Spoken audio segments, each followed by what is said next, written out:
Hi everyone, welcome to our channel Shubhada Group of Education CC. You are watching Satish's physics videos for Karnataka CET and NEET. Look at the next problem on current electricity. In the given figure, each plate of the capacitance C has partial value of charge. Okay, see, so here is the capacitor, right? So here is the capacitor and here is DC supply. Please try to remember DC supply. As you know that capacitor blocks all the DC components. Okay, so that's the reason why there is no flow of electric current through this resistor R1. Okay, so equivalent circuit diagram will look like this.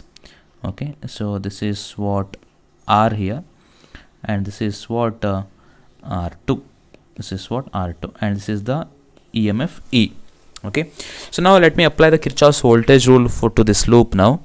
Okay, so now assume, let me say current I is flowing, so that's the reason why it is plus minus.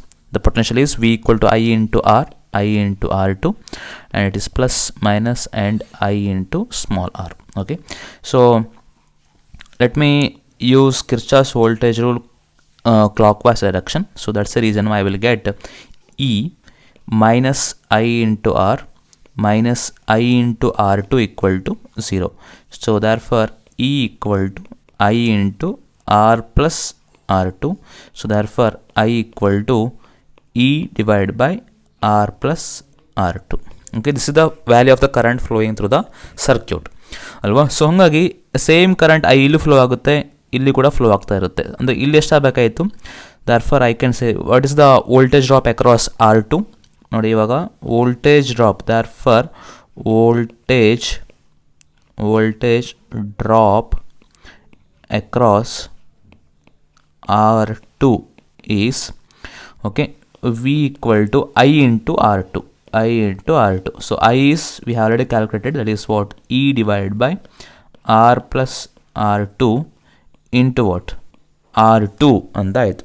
ಹೌದಾ, ಯಾಕೆ ನಾನು potential drop across ಅಥವಾ voltage drop across R2 ಕಂಡು ಹಿಡ್ಕೊಂಡು ನಾನು ಅಂದರೆ ಇದಕ್ಕೇನು value ಇಲ್ಲ ಇಲ್ಲಿ, ಆಯಿತಾ, ಇದು ಸಿಂಪಲಿ ಡಮ್ಮಿ ಅದು ಅಲ್ವಾ. ಸೊ ಹಂಗಾಗಿ ಈ R2 ಮತ್ತು ಈ ಕೆಪಾಸಿಟರ್ ಎರಡು ಕೂಡ ಏನಾಗಿದ್ದಂಗೆ ಆಯಿತು, ಆ್ಯಕ್ಚುಲಿ ಪ್ಯಾರಲಲ್ ಇದ್ದಂಗೆ ಆಯ್ತದು.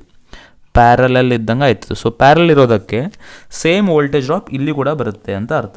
ಈ ಕೆಪಾಸಿಟರ್ ಹತ್ರ ಕೂಡ ಸೇಮ್ ವೋಲ್ಟೇಜ್, ಇಲ್ಲಿ ಎಷ್ಟು ವೋಲ್ಟೇಜ್ ಡ್ರಾಪ್ ಆಯಿತೋ ಅಷ್ಟೇ ವೋಲ್ಟೇಜ್ ಡ್ರಾಪು ಈ ಕೆಪಾಸಿಟರ್ ಹತ್ರ ಬರುತ್ತೆ. That is what the same equivalent to this one. So ಹಂಗೆ ನಮ್ಗೆ ಗೊತ್ತಿದೆ charge Q equal to C into V ಅಂತ ಗೊತ್ತಿದೆ. C is going to be how much, C only, ಅದು E into R2 divide by R plus R2 is the right answer. So hangagi CER2 divided by R2 plus R, option C is the right answer for this question. Let me take some time to introduce about Unacademy Plus.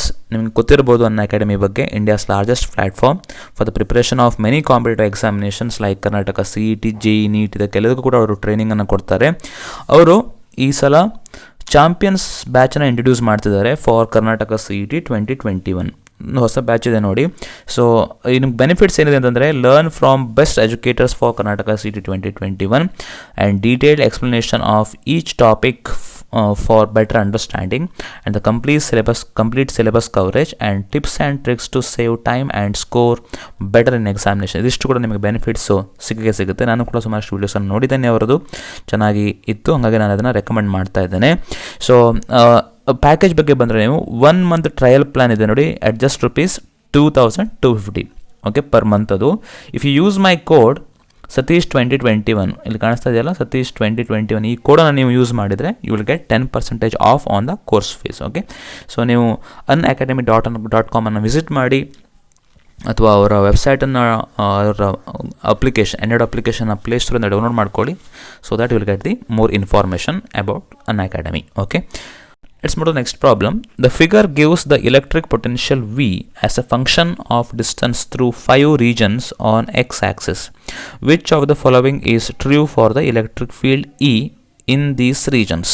Okay, so ಇವಾಗ ನೋಡಿ, ಇಲ್ಲೊಂದು ನಾನೊಂದು ಹೆಸರು ಕೊಟ್ಕೋತಾನೆ, A B C D E ಅಂತ ಬಿಟ್ಟು ಹೆಸರು ಕೊಡ್ತಾನೆ ಇವಾಗ. ಓಕೆ, ಈ ಪಾಯಿಂಟಲ್ಲಿ E1 ಅಂದರೆ ಇದು, E2 ಅಂದರೆ ಇಲ್ಲಿ, E3 E4 E5 ಇದನ್ನು ಕೇಳ್ತಿದ್ದಾರಲ್ವ. ಇವಾಗ ನೋಡಿ, ನಿಮ್ಗೆ ಗೊತ್ತಿದೆ ಇಲೆಕ್ಟ್ರಿಕ್ ಫೀಲ್ಡ್ಗೆ ಮತ್ತು ಎಲೆಕ್ಟ್ರಿಕ್ ಪೊಟೆನ್ಷಿಯಲ್ ಏನು ಸಂಬಂಧ ಇದೆ? It is negative potential gradient dV/dx ಅಂತ ನೀವು ಓದಿದ್ದೀರಿ ಅಲ್ವಾ. ಸೊ ಇದು dV/dx is nothing but what? Change, rate of change of potential with respect to time, with respect to x ಅಂತ ನಿಮ್ಗೆ ಗೊತ್ತಿದೆ ಹಾಗಂದ್ರೆ. ಸೊ ನೋಡಿ, ಇವಾಗ ಕಾನ್ಸ್ಟೆಂಟ್ ಇದೆ, ಈಗ A to B ಕಾನ್ಸ್ಟೆಂಟ್ ಇದೆ, ಹಾಗೇನೆ C to D ಕೂಡ ಕಾನ್ಸ್ಟೆಂಟ್ ಇದೆ. ಸೊ ಕಾನ್ಸ್ಟೆಂಟ್ ಇದ್ದಾಗ ಅವಾಗ ಏನು ಹೇಳ್ತೀರಿ? Actually electric field is going to be how much?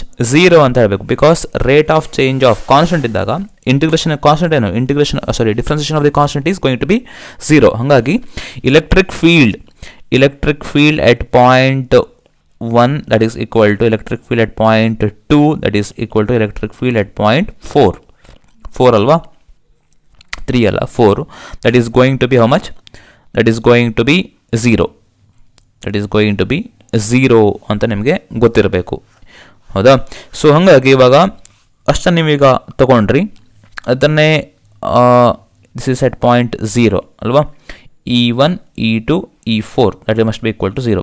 ಹಾಗೆಯೇ ಈ BC slope of BC is less than slope of what? Slope of DE.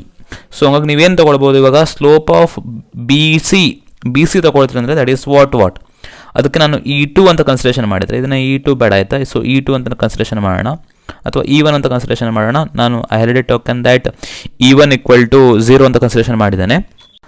Okay, ಹಾಗಾದರೆ ನೋಡೋಣ, ಪಾಯಿಂಟ್ಸ್ ನಾವು ಕನ್ಫ್ಯೂಸ್ ಮಾಡ್ಕೊಳ್ಳೋದು ಬೇಡ.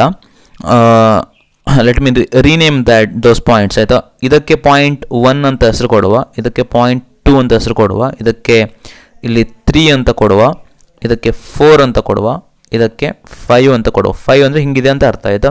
ಸೊ ಇವಾಗ ನೋಡಿ, ಇದಿಷ್ಟು ಕೂಡ ನಿಮಗೆ ಇಲ್ಲಿ 3 ಅಂತ ನಾವು ಹೇಳ್ಬೋದಲ್ಲ. ಇದು 1 ಆದರೆ ಇದು 3 ಅಂತ ಕನ್ಸಿಡರೇಷನ್ ಮಾಡ್ತೇನೆ ನಾನು. So E1 = E3 = E5 that is equal to 0 ಅಂತ ಕನ್ಸಿಡರೇಷನ್ ಮಾಡೋಣ ಆಯಿತಾ. ಯಾಕೆಂದರೆ ಇಲ್ಲಿ ಡೈರೆಕ್ಟ್ ಸ್ಟ್ರೇಟ್ ಲೈನ್ ಇದೆ, ಇಲ್ಲಿ ಕೂಡ ಸ್ಟ್ರೇಟ್ ಲೈನ್ ಅಂತ ಕನ್ಸಿಡರೇಷನ್ ಮಾಡ್ತಾನೆ. ಸೊ ಈ ಸ್ಲೋಪಿಗೆ E2 ಅಂತ ಕನ್ಸಿಡರೇಷನ್ ಮಾಡ್ತಾನೆ, ಈ ಸ್ಲೋಪಿಗೆ E4 ಅಂತ ಕನ್ಸಿಡರೇಷನ್ ಮಾಡ್ತಾನೆ ಆಯಿತಾ. ಸೊ ಹಂಗಾಗಿ ಈಗ ಸ್ಲೋಪ್ ಯಾವುದಕ್ಕೆ ಸಣ್ಣದಿದೆ? ಆ್ಯಕ್ಚುಲಿ BCಗೆ ಸ್ಲೋಪ್ ಕಡಿಮೆ ಇದೆಯಲ್ವಾ. ಸೊ ಹಂಗಾಗಿ E2 is less than E4 ಅಂತ ಆಯಿತು. E2 is less than E4. E1 = E3 = E5 and E2 is less than E4. Option B is the right answer for this question. Okay. Thank you very much for watching this video. Please do like this video. Please do share this video with your friends and colleagues to support us. Please subscribe to our channel and press the bell icon for the new notifications. If you have any doubts, make a comment on the comment box so that I can help you with. Wish you all the best for examinations. Good luck.